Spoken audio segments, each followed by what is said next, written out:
Peu de temps après, le contrôleur remonte dans le train et demande du matériel aux passagers. C'est encore ce guichard.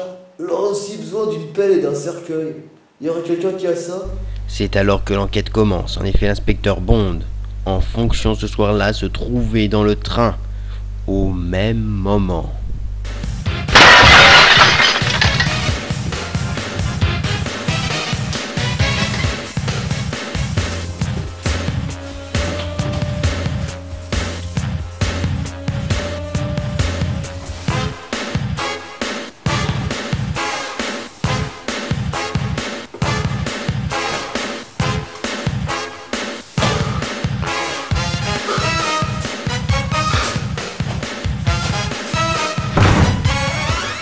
Plus de mon âge.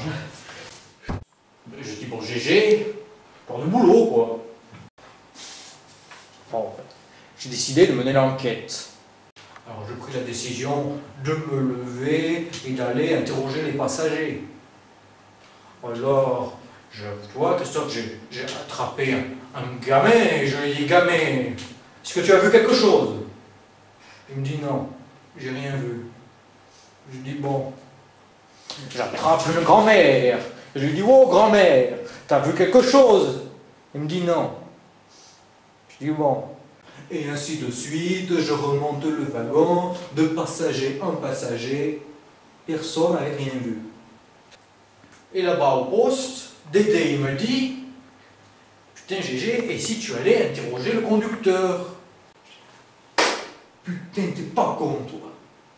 Ni une, ni deux, ni trois. J'attrape mon téléphone et je dis au type, dis oh, tu pourrais m'arrêter le train 872 782. Il me dit d'accord. Mais figure-toi Christophe que le conducteur n'était pas le bon. Alors là, j'étais dépité, je pensais c'est bon, il s'est enfui, on n'arrivera jamais à résoudre, à trouver ce fil, le fil de la bobine de l'aide de l'enquête. Et là, le contrôleur m'interpelle. Il me dit, contrôle des billets s'il vous plaît. Je n'avais pas. Alors, j'ai pris une amende.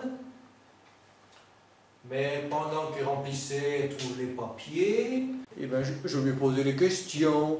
Et c'est là que j'ai réussi à résoudre ce mystère. Et bien figurez-vous Christophe, qu'un chauffeur ne se trouve pas toujours dans le même train. L'inspecteur Bond fait alors un travail d'orfèvre. Alors là, je me suis dit que c'était lui. Fonce GG, que je me suis dit, je te l'ai mis en garde à vue. Et bon, à midi, je suis allé m'acheter un sandwich. Et quand j'ai vu le prix, là je me suis dit qu'on avait affaire à un dangereux criminel.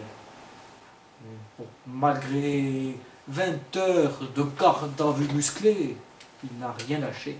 Et c'est là que je me suis dit, bon, d'accord, le chauffeur, il conduit le train. Mais c'est lui qui l'a tué la victime. C'est le train. Alors là, j'ai décidé de l'arrêter. Il restait trop risqué, ne savions pas de quoi il était capable. Et mais malheureusement, le train. L'enquête du train fantôme, comme on l'appelle dans leur bourgade, patine. C'est alors que le 6 juillet 2001, les choses vont rapidement progresser et amener l'enquête à son terme. Un passager se souvient enfin.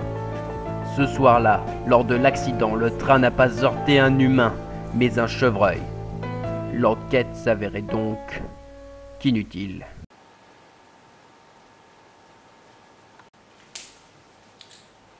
L'affaire du train fantôme est ainsi bouclée. Le train est toujours en prison. Pas de prison. Personne?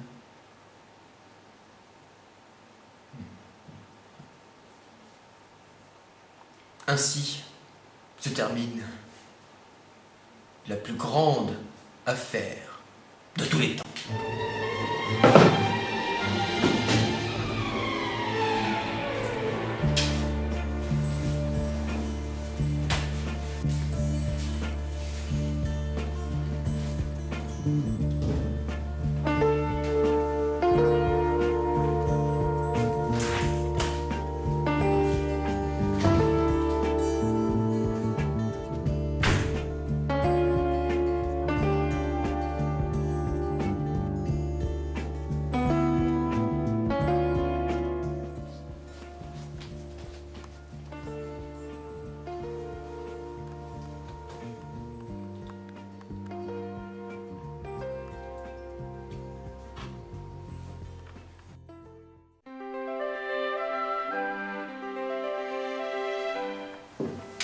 Antenne dans 5 minutes.